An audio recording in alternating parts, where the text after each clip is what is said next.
Hello students, welcome back. तो चलिए आज हम बात करते हैं किंगडम एनिमालिया के सेकंड फाइलम सिलिंट्राटा के बारे में, या जिसे हम निडेरिया भी कहते हैं उसके बारे में।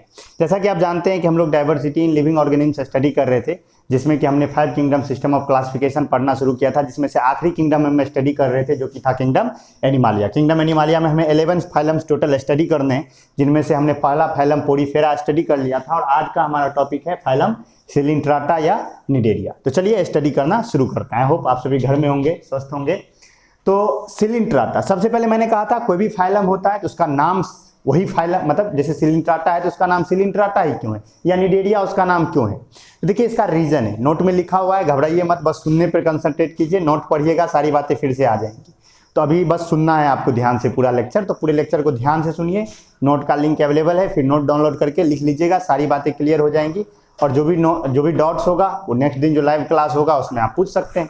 तो चलिए ठीक है, शुरू करते हैं। सबसे पहले बात आता है कि इसका नाम सिलिंट्राटा क्यों है, या इस फाइलम को सिलिंट्राटा क्यों कहा जाता है। तो आंसर ये है, देखिए इसका सिलिंट्राटा नाम होने का मतलब है, 2 वर्ड्स हैं, सील और इंटेरॉन। इंटेरॉन, सील मतलब होता है कैविटी और इंटेरॉन मतलब होता है गट, या जिसे हम इंटेस्टाइन भी कहते हैं कई बार। तो इन जितने भी सिलिंट्राटा के मेंबर्स हैं, सबके बॉडी के अंदर एक कैविटी मौजूद है। सबकी बॉडी के अंदर क्या है, एक कैविटी मौजूद है जो गट की तरह काम करता है। गट कहने का मतलब जिसमें डाइजेशन होता है। तो जितने भी सिलिंट्राटा के मेंबर हैं उनके बॉडी के अंदर, उनके बॉडी के बीच में एक कैविटी है जो गट की तरह काम करता है। तो इन्हीं दोनों वर्ड्स को मिला के ये सील और इंटेरॉन मिलके बना सिलिंट्राटा। आई होप आपको समझ में आ गया कि इसका नाम सिलिंट्राटा क्यों है, क्योंकि जितने भी सिलिंट्राटा के मेंबर्स हैं सबके बॉडी के बीच में एक कैविटी है जो गट की तरह बिहेव करता है, जिसमें डाइजेशन होता है, इसीलिए इसे हम सिलिंट्राटा कहते हैं। ये सारे सिलिंट्रेट्स में होते हैं, यानी जितने भी मेंबर्स हैं सब में। तो पहला नाम कैसे पड़ा वो समझ में आ गया आपको। अब दूसरा नाम कैसे पड़ा, ये निडेरिया का मतलब क्या है। तो अगर आप देखोगे तो जो सिलिंट्राटा के मेंबर्स होते हैं या जो निडेरियंस होते हैं, जिसे सिलिंट्राटा और निडेरिया 2 नाम है, तो जो निडेरियंस होते हैं उसके बॉडी वाल के ऊपर स्टिंगिंग सेल्स होते हैं। स्टिंगिंग सेल्स होते हैं, स्टिंगिंग सेल्स। इसे हम स्टिंगिंग सेल्स होते हैं जिसे हम नेमेटोसाइट्स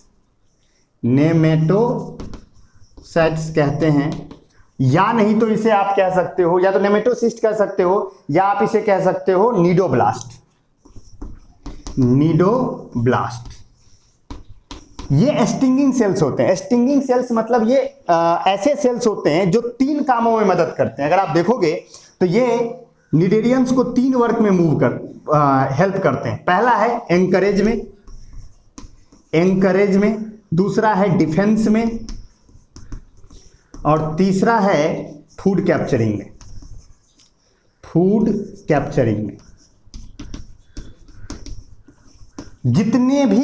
जितने भी सिलिंट्राटा के मेंबर्स हैं उनमें स्टिंगिंग सेल्स मौजूद हैं, जो कि कहलाता है नेमेटोसिस्ट्स या नहीं तो नीडोब्लास्ट।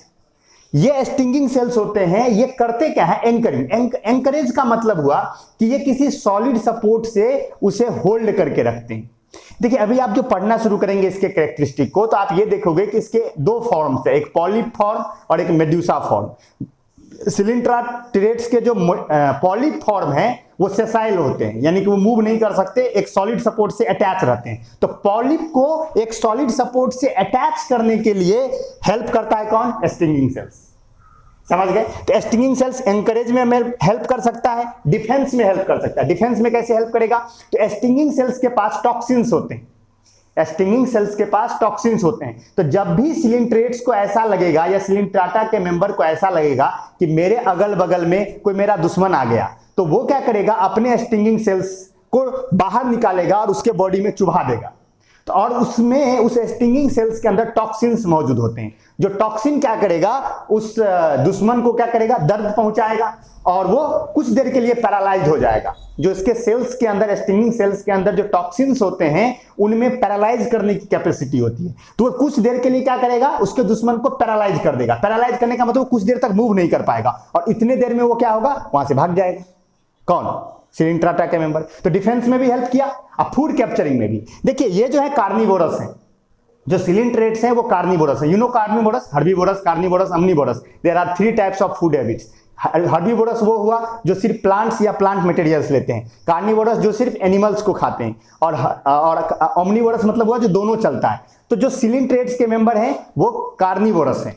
तो ये फूड कैसे कैप्चर करेंगे? तो इनका यही काम करेगा, ये स्टिंगिंग सेल्स। तो इसका जब फूड इसके अगल बगल पहुंचेगा तो क्या करेगा? उस पे अपना स्टिंगिंग सेल्स मारेगा उसके अंदर में, और उसके अंदर टॉक्सिन है, टॉक्सिन उसे पैरालाइज कर देगा, और फिर उसे वो अपने टेंटिकल्स की मदद से, हम देखेंगे टेंटिकल्स क्या है, अपनी टेंटिकल्स की मदद से अपने माउथ के अंदर ले आएगा और फिर उसे डाइजेस्ट करके खा लेगा। तो इसीलिए स्टिंगिंग सेल्स के प्रेजेंस की वजह से ये निडोब्लास्ट जो मौजूद है, इस निडोब्लास्ट से ही इसका निडेरिया नाम पड़ा। चूंकि इनके पास निडोब्लास्ट है इसलिए इसका नाम निडेरिया है, और चूंकि इसके बॉडी के अंदर एक कैविटी है जो गट की तरह वर्क करता है, इसीलिए इसका नाम सिलिंट्राटा पड़ा। तो आई होप आपको नाम का रीजन पता चल गया होगा कि इस फाइलम का नाम सिलिंट्राटा या निडेरिया क्यों है। निडोब्लास्ट यानी स्टिंगिंग सेल्स, निडोब्लास्ट की वजह से निडेरिया, और बॉडी के अंदर मौजूद एक सिलेंट्रॉन की वजह से, यानी कि बॉडी के अंदर मौजूद एक ऐसी कैविटी जो गट की तरह काम करता है, उसकी वजह से इसका नाम सिलिंट्राटा पड़ा। तो आई होप आपको ये बातें समझ में आ गई होंगी। फिर हम आगे बढ़ते हैं। देखिए जो सिलिंट्रेट्स थे वो दुनिया के पहले, सबसे पुराने, सबसे पहले मूविंग, यानी ये पहले ऐसे एनिमल्स थे जिन्होंने मूव करना स्टार्ट किया। इससे पहले जो था, इससे पहले आप बात कीजिए, इससे पहले आपने पोडीफेरा पढ़ा, तो पोडीफेरा तो सारे के सारे सेसाइल थे, वो मूव कर नहीं सकते थे। तो ये पहले ऐसे एनिमल्स थे दुनिया के जिनमें मूवमेंट करने की कैपेबिलिटी आई। ये मोटाइल थे, ये मूव कर सकते थे। तो दे आर फर्स्ट मोटाइल या मूविंग, फर्स्ट मूविंग, सेंसिटिव। ये पहले एनिमल थे जो सराउंडिंग को सेंस कर सकते थे।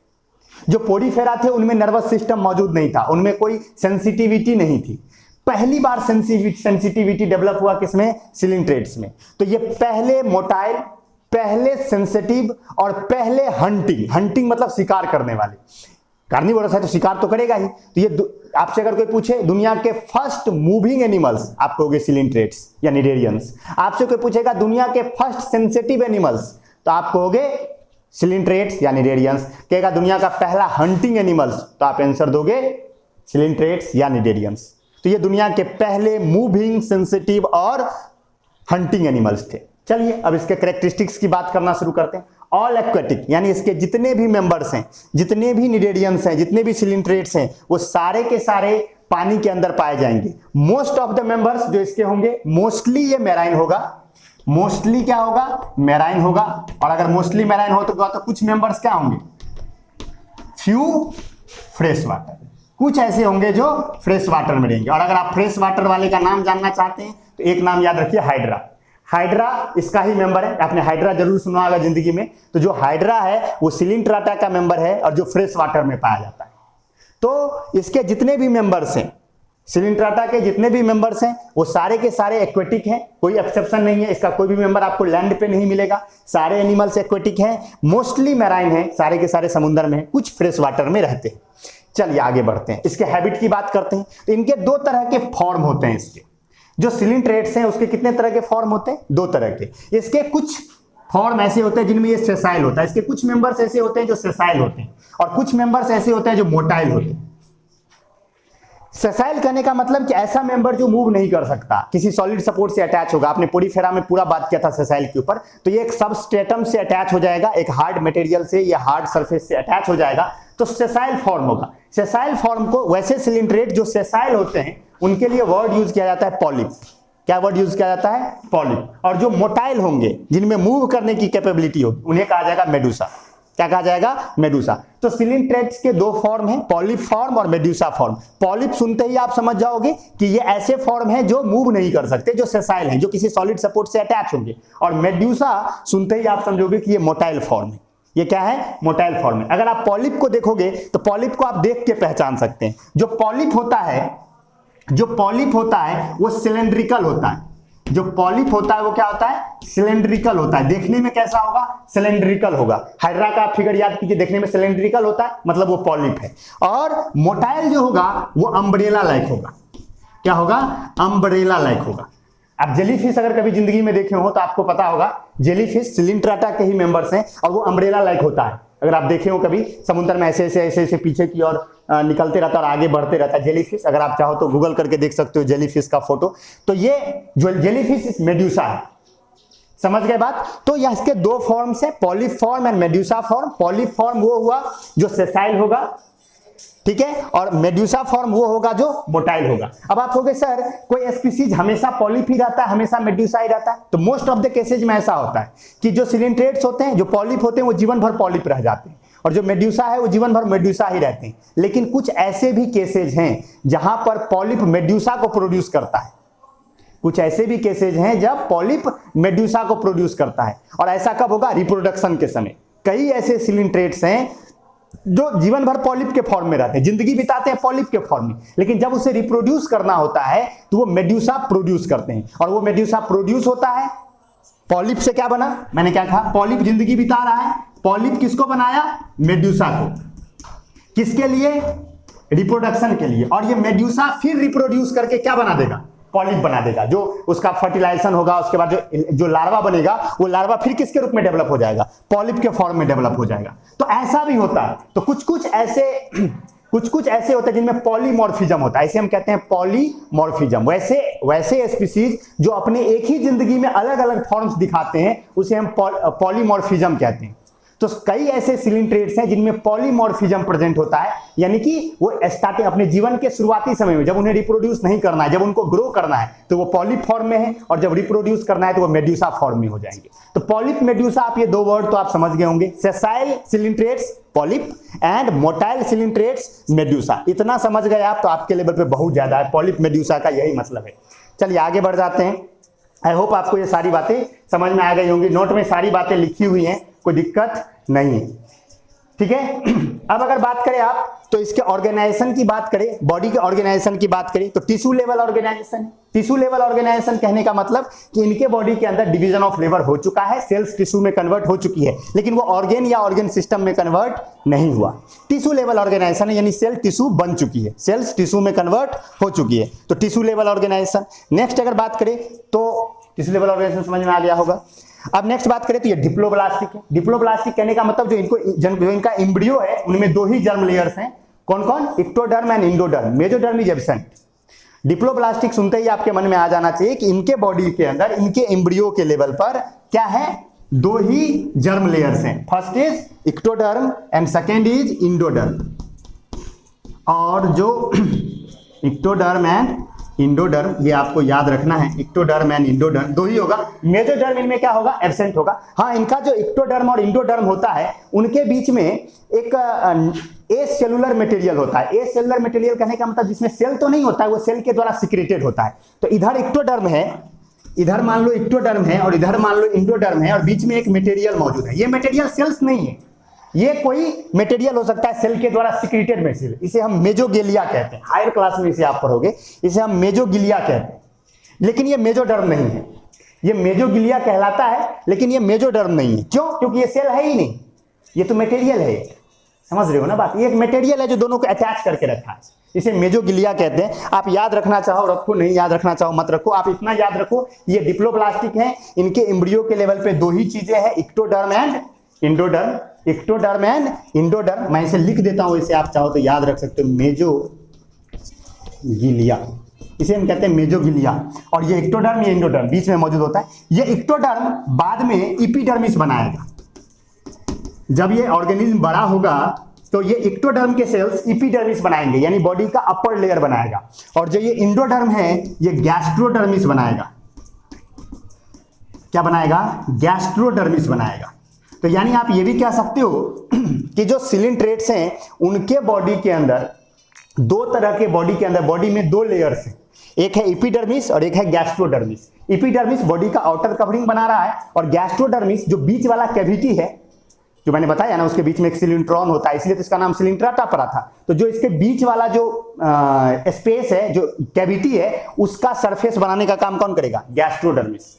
क्या कहलाएगा? गैस्ट्रोडर्मिस। वो जो बीच में कैविटी है ना, उसे हम सिलिंट्रॉन या गैस्ट्रोवेस्कुलर कैविटी भी कहते हैं। क्या कहते हैं? Gastrovascular cavity. तो गैस्ट्रोवेस्कुलर कैविटी को लाइन करेगा कौन? ये गैस्ट्रोडर्मिस। समझ में आया? और बॉडी के ऊपर लेयर को लाइन करेगा कौन? इक्टोडर्म, या जो बाद में बन के बनाएगा एपिडर्मिस।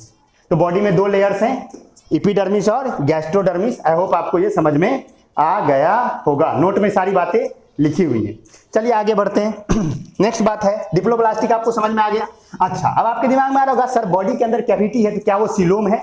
आंसर है नहीं, सीलोम नहीं है, क्योंकि मैंने बताया था सीलोम होने के लिए मेजोडर्मल ऑरिजिन होना चाहिए और मेजोडर्म सेल से उसका लाइनिंग होना चाहिए। तो ना ये मेजोडर्म, इसके पास तो मेजोडर्म है ही नहीं, इसके पास तो दो ही जर्म लेयर्स हैं ना, एक्टोडर्म और इंडोडर्म, मेजोडर्म है ही नहीं। तो अगर मेजोडर्म नहीं है तो कहां से सीलोम? सीलोम तो आता मेजोडर्म से, इसके पास मेजोडर्म ही नहीं है, तो बात खत्म हो गई। तो ये एसीलोमेट है, यानी इनके पास जो गैस्ट्रोवैस्कुलर कैविटी है या जो सिलेंट्रॉन है जो इसके बॉडी के अंदर मौजूद कैविटी है वो सीलोम नहीं है, वो सीलोम नहीं है। हाँ, इसके सिमेट्री की अगर बात करें तो रेडियल सिमेट्री है इनके पास, रेडियल सिमेट्री। अब देखिए चाहे अम्ब्रेला को देख लो आप, मैंने कहा था पॉलिप फॉर्म होता है किसके जैसा? सिलेंडर के जैसा, और मेड्यूसा फॉर्म होता है किसके जैसा? अम्ब्रेला का जैसा। एक बात बताओ, सिलेंडर को आप अनेक तरीकों से इक्वल हाफ में बांट सकते हो, ऐसे काट दो तब भी इक्वल हाफ हो जाएगा, यानी कि एक से ज्यादा प्लेन्स में उसे इक्वल हाफ किया जा सकता है। उसी तरह अम्ब्रेला को आप ऐसे भी काट के दो इक्वल हाफ कर सकते हो, ऐसे भी काट के दो इक्वल हाफ कर सकते हो, ऐसे भी, यानी रेडियल सिमेट्री होता है इसमें, ये याद रखिएगा। तो जो सिलिंट्रेट्स हैं वो डिप्लोब्लास्टिक हैं, दो ही जर्म लेयर्स हैं, एसिलोमेट है, सिलोम नहीं है, और रेडियल सिमेट्री है। रेडियल सिमेट्री मतलब इनके बॉडी के अंदर एक से ज्यादा ऐसे प्लेन्स आपको मिल जाएंगे जिनसे इन्हें क्या किया जा सकता है? इक्वल हाफ में काटा जा सकता है। मैंने बताया था रेडियल सिमेट्री किस किस में मौजूद है, एक सिलिंट्रेट्स में है, टिनोफोरा में है और एडल्ट इकाइनोडर्माटा में है, बाकी सारे बायलैटरल सिमेट्री है और पोरीफेरा में एसिमेट्री है। आई होप आपको याद होगा। चलिए आगे बढ़ते हैं। अब नेक्स्ट बात लिखा हुआ है जो कि मैं अभी बोल चुका हूं, इनके बॉडी के अंदर एक सेंट्रल कैविटी होता है सिलिंट्रॉन, देखिए लिखा हुआ है सिलिंट्रॉन। इसके बॉडी के अंदर एक सेंट्रल कैविटी होता है सिलिंट्रॉन, जिसे हम गैस्ट्रोवैस्कुलर कैविटी भी कहते हैं। क्या लिखा है? Central cavity coelenteron also called gastrovascular cavity is present, यानी इसके जितने भी मेंबर्स हैं उसके बॉडी के अंदर एक सेंट्रल कैविटी होता है जिसे हम सिलिंट्रॉन कहते हैं, जिसे हम गैस्ट्रोवैस्कुलर कैविटी भी कह सकते हैं। और ये करता क्या है? ये डाइजेशन में हेल्प करता है।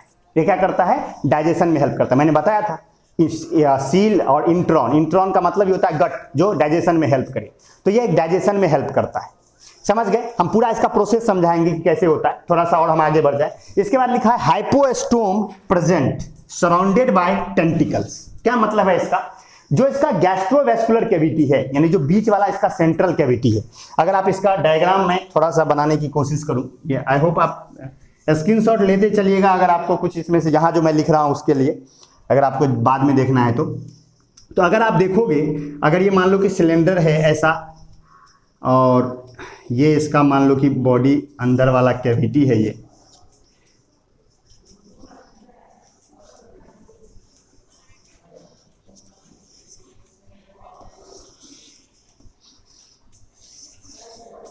ऐसे करके, ये इसका जो ये गैस्ट्रोवैस्कुलर कैविटी है, यही इसका जीवीसी है, यानी गैस्ट्रोवैस्कुलर कैविटी है या सिलेंट्रॉन है। ये कैविटी इसके अंदर मौजूद है और इसके ऊपर में एक ओपनिंग होता है, सिंगल ओपनिंग। गैस्ट्रोवैस्कुलर कैविटी के ऊपर में एक सिंगल ओपनिंग होता है जिसे हम हाइपोस्टोम कहते हैं। जिसे हम क्या कहते हैं? हाइपोस्टोम। इसे हम क्या कहेंगे? जो इसका ओपनिंग है इसे हम क्या कहेंगे? हाइपोस्टोम। इसे हम हाइपोस्टोम कहते हैं, जिसे कॉमनली लोग माउथ भी कहते हैं, जिसे कॉमनली लोग क्या कहते हैं? माउथ भी कहते हैं। तो इसके गैस्ट्रोवैस्कुलर कैविटी में एक सिंगल ओपनिंग है जिसे आप हाइपोस्टोम कहते हैं, या जिसे जनरली लोग माउथ भी कहते हैं। एक ही ओपनिंग है, इसीलिए कहा जाता है कि coelenterates have mouth but does not have anus. हम लोगों में जो गट है, हम लोगों में जो एलिमेंट्री गट मतलब क्या? जहां डाइजेशन होता है, तो हम लोगों में जो गट है उसमें दो ओपनिंग है, एक इधर माउथ और एक पीछे एनस। माउथ से हम फूड इंजेस्ट करते हैं, एनस से अनडाइजेस्टेड फूड बाहर जाता है, तो वो दो ओपनिंग वाला है, दो ओपनिंग वाला है। लेकिन इनका जो एलिमेंट्री सिस्टम है, एक तरह से कह सकते हो एलिमेंट्री सिस्टम, क्योंकि खाना यहां पच रहा है, यानी गैस्ट्रोवैस्कुलर कैविटी है, इनमें सिंगल ओपनिंग है, यानी सिर्फ माउथ प्रेजेंट है, एनस प्रेजेंट नहीं है। तो ये क्या करेगा सो बताओ। देखो ये फूड कैसे करेगा, तो देखिए माउथ के चारों तरफ है टेंटिकल्स।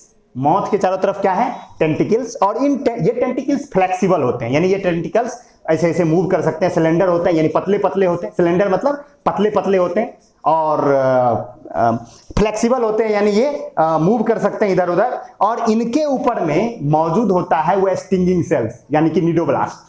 कौन मौजूद होता है? निडोब्लास्ट। तो जब इसका फूड इसके अगल बगल आएगा तो वो अपने निडोब्लास्ट सेल्स से उसे स्टिंग कर देगा, पैरालाइज कर देगा, और पैरालाइज करने के बाद अपने इन टेंटिकल्स की मदद से उसे अपने पास लाएगा और अपने ये जो हाइपोस्टोम है या जिसे आप माउथ कहते हैं उससे वो क्या करेगा, फूड को अपने गैस्ट्रोवेस्कुलर कैविटी के अंदर पहुंचा देगा।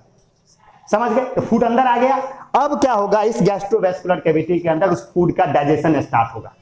लेकिन अब इसका डाइजेशन भी थोड़ा कॉम्प्लेक्स है। इसका डाइजेशन इंट्रासेलुलर और इंटरसेलुलर दोनों है।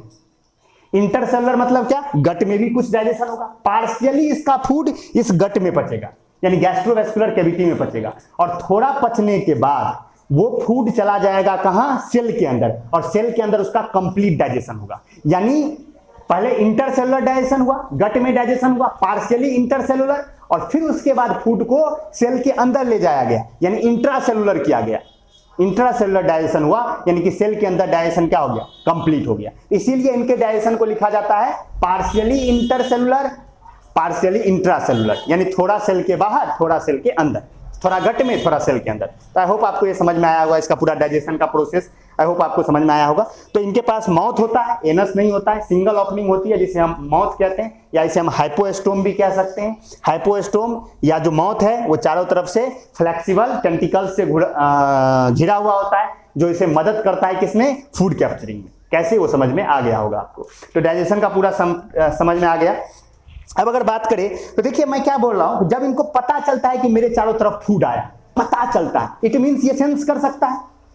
इट मींस ये क्या कर सकता है, सेंस कर सकता है। और सेंस करने का मतलब है कि इसके पास नर्व सेल्स होंगे, क्योंकि सेंसिंग का पूरा काम सेंस करने की कैपेबिलिटी किन सेल्स में होती है, नर्व सेल्स में होती है। यानी इनके पास सेंस करने की कैपेबिलिटी है, यानी इनमें नर्व सेल्स होता है।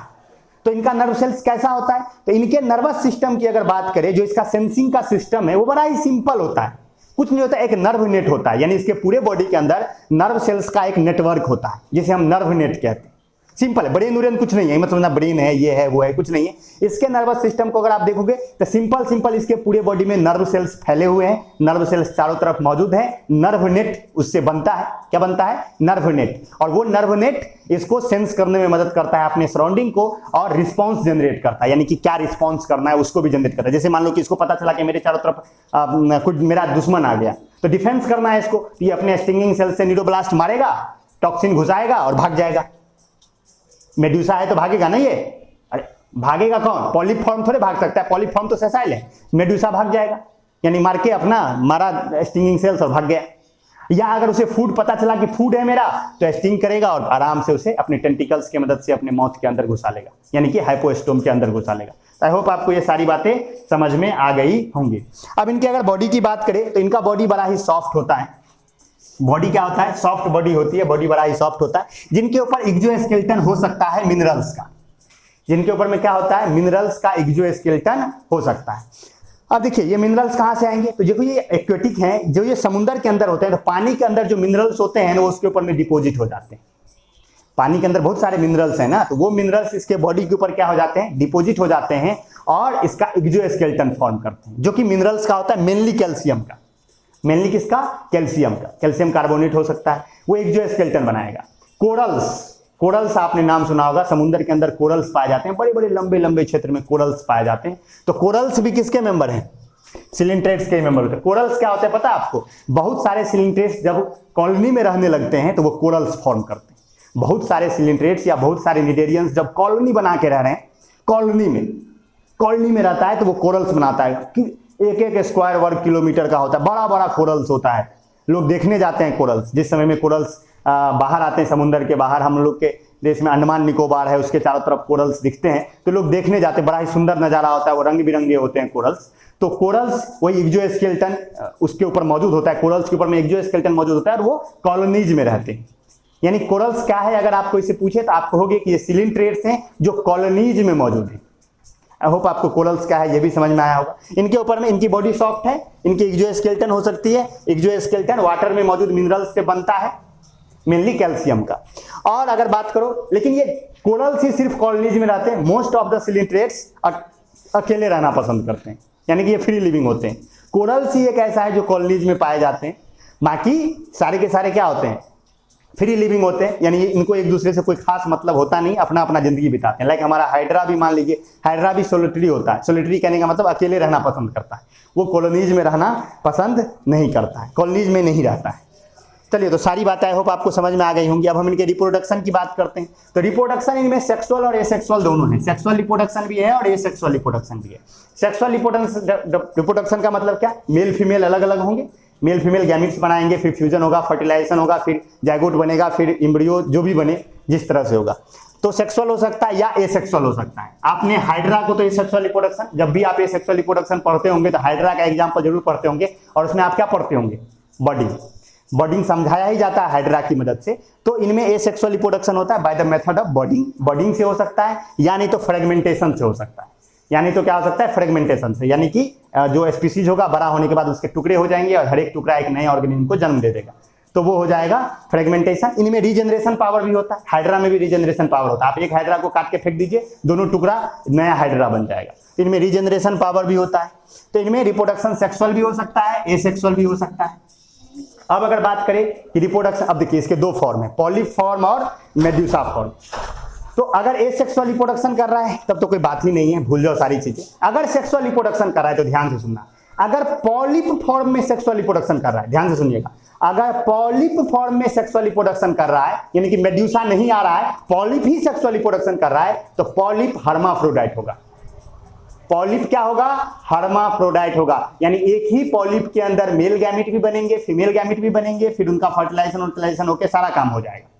हर्माफ्रोडाइट होता है। पॉलिप अगर सेक्सुअल रिप्रोडक्शन कर रहा है तो वो हर्माफ्रोडाइट होगा। लेकिन मैंने क्या कहा, अगर मेड्यूसा, कई बार ऐसा होता है कि पॉलिप मेड्यूसा बनाता है रिप्रोडक्शन के लिए, तो अगर रिप्रोडक्शन के लिए पॉलिप मेड्यूसा फॉर्म किया, अगर पॉलिप क्या फॉर्म किया, मेड्यूसा फॉर्म किया, तो मेड्यूसा हर्माफ्रोडाइट भी हो सकता है या यूनिसेक्सुअल भी हो सकता है। यानी ऐसे भी मेड्यूसा होते हैं जिनके अंदर मेल फीमेल दोनों मौजूद होता है, और ऐसे भी मेड्यूसा होते हैं जिनमें मेल अलग और फीमेल अलग होता है, हो सकता है। लेकिन मोस्ट ऑफ द मेड्यूसा भी क्या होते हैं, हर्माफ्रोडाइट ही होते हैं। लेकिन इनमें यूनिसेक्सुअल भी हो सकते हैं, मेड्यूसा यूनिसेक्सुअल भी हो सकता है। आई होप आपको समझ में आ गया होगा। तो पॉलिप है तो पॉलिप हमेशा हर्माफ्रोडाइट होगा। लेकिन अगर मेड्यूसा के फॉर्म में सेक्सुअल रिप्रोडक्शन हो रहा है तो वो हर्माफ्रोडाइट भी हो सकता है, या नहीं तो यूनिसेक्सुअल भी हो सकता है, यानी मेल फीमेल अलग अलग भी हो सकते हैं। आई होप आपको ये समझ में आ गया होगा। और ये तो हो गया कि मेल फीमेल की सारी बातें समझ में आ गई आपको। अब अगर बात करें हम इसके फर्टिलाइजेशन की, तो फर्टिलाइजेशन इसका इंटरनल या एक्सटर्नल दोनों होता है। कुछ ऐसे सिलिंट्रेट्स हैं जिनमें इंटरनल फर्टिलाइजेशन होता है, यानी कि बॉडी के अंदर में फर्टिलाइजेशन होता है, और कुछ ऐसे हैं जिनमें एक्सटर्नल फर्टिलाइजेशन होता है। तो फर्टिलाइजेशन इनमें कोई फिक्स नहीं है, इंटरनल एक्सटर्नल दोनों फर्टिलाइजेशन होता है। और डेवलपमेंट की अगर बात करें तो इनडायरेक्ट डेवलपमेंट है, यानी इनमें लार्वल स्टेजेस मौजूद होंगे। इनमें क्या होंगी, लार्वल स्टेजेस मौजूद होंगे। आई होप आपको ये समझ में आ गया होगा। और मैंने कहा कि मोस्टली जब पॉलिप होते हैं, जब उसे रिप्रोड्यूस करना होता है तो क्या करते हैं, मेड्यूसा बनाते हैं। मेड्यूसा रिप्रोड्यूस करता है, फर्टिलाइजेशन हो जाता है, डेवलपमेंट होने के बाद लार्वा बनता है, और लार्वा फिर से किस में कन्वर्ट हो जाता है, पॉलिप में। फिर पॉलिप खाता पीता है, बड़ा होता है, और फिर रिप्रोडक्शन के समय वो मेड्यूसा फॉर्म करता है, यानी पॉलीमॉर्फिज्म शो करता है। आई होप आपको ये सारी बातें रिप्रोडक्शन से रिलेटेड समझ में आ गई होंगी, सिलिंट्रेट्स की सारी बातें समझ में आ गई होंगी। कोई बातें समझ में नहीं आई तो आप डॉट लिख के रखिएगा, कल के लाइव क्लास में हम लोग डॉट में उसे सॉल्व कर लेंगे। हाँ, इसके क्लासेज की बात कर लेते हैं। तो इनके 3 क्लासेज होते हैं। इनके अगर क्लासेज की बात करें तो इसके अंदर, यानी कि जो सिलिंट्रेट्स हैं इसके 3 क्लासेज होते हैं। हर एक फाइलम के अंदर क्लासेज होते हैं। तो इनके पास कितने क्लासेज होते हैं, 3 क्लासेज। अब आप कहोगे सर ये क्लासेज किस लेवल पे बांटा गया, तो भाई पॉलिप और मेड्यूसा से बांटा गया। ध्यान से सुनिएगा, जैसे पोरीफेरा के क्लासेस किस बेसिस पर बांटे गए थे, एक्सोस्केलेटन के बेसिस पर बांटे गए थे, उसी तरह इसका जो क्लासेज बांटा गया वो इसके लाइफ फॉर्म्स पर बांटा गया कि पॉलिप है, मेड्यूसा है, क्या है, नहीं है, उसके बेसिस पर बांटा गया। आई होप आपको समझ में आया होगा। तो सबसे पहले इसका पहला क्लास है हाइड्रोजोआ। हाइड्रोजोआ सबसे पहला क्लास क्या है, हाइड्रोजोआ। जो हाइड्रोजोआ होते हैं इनमें पॉलिप और मेड्यूसा दोनों होता है। इनके पास, इनमें पॉलिप भी होते हैं और मेड्यूसा भी होते हैं। यानी कि जब लाइफ शुरू में होगा, स्टार्टिंग फेज में होगा, तो पॉलिप के फॉर्म में होगा, और जब वो लाइफ इवॉल्व करेगा, रिप्रोडक्शन का समय आएगा, तो पॉलिप मेड्यूसा बना देगा और फर्टिलाइजेशन हो जाएगा। अब लेकिन यहाँ एक बात याद रखनी है, इसी हाइड्रोजोआ का मेंबर है हमारा हाइड्रा। नाम से ही नहीं लग रहा है हाइड्रोजोआ, हाइड्रा, तो इसी का मेंबर है हमारा हाइड्रा। लेकिन हमारे हाइड्रा में मेड्यूसा नहीं है, वो full to full life polyp form में ही बिताता है। फुल टू फुल फॉर्म किसके रूप में बताता है, पॉलिप फॉर्म में बता सकते हैं। इसको आप लिख लोगे एक्सेप्ट में, यहाँ एक्सेप्ट में लिख लेना आप क्या, हाइड्रा। इसके एक्सेप्शन में हाइड्रा है। हाइड्रा हाइड्रोजोआ का मेंबर होते हुए भी इनमें मेड्यूसा नहीं है। बाकी जितने भी मेंबर्स होंगे हाइड्रोजोआ के, उनमें स्टार्टिंग लाइफ पीरियड में पॉलिप होगा, रिप्रोडक्शन के समय क्या हो जाएगा, रिप्रोडक्शन के समय हो जाएगा मेड्यूसा। और इसका अगर एक और एग्जाम्पल आप याद रखना चाहो तो आप याद रख सकते हो, जो कि है ओबेलिया। क्या याद रख सकते हो? ओबेलिया। बुक में भी लिखा हुआ होगा ओबेलिया। ओबेलिया, ओबेलिया के पास टेंटिकल्स बहुत ज्यादा होते हैं। आप ये चाहो तो याद रख सकते हो। अगर पूछा जाए सबसे अधिक टेंटिकल्स किस सिलिंट्रेट में होता है तो आप कहोगे ओबेलिया। 30 से अधिक टेंटिकल्स होते हैं, 30 के आसपास बहुत ज्यादा टेंटिकल्स होते हैं। तो ये भी एक इसका एग्जांपल में आप याद रख सकते हो। तो हाइड्रोजोआ पहला क्लास है हाइड्रोजोआ, जिनमें पॉलिप और मेड्यूसा दोनों फॉर्म एग्जिस्ट करता है। हाइड्रा इसका एक्सेप्शन है। और इसका एक और एग्जांपल आप याद रख सकते हो ओबेलिया। अब अगर आपके अगला याद करो तो एक होता है एस्काइफोजोआ, SCHSCYPHOZOA,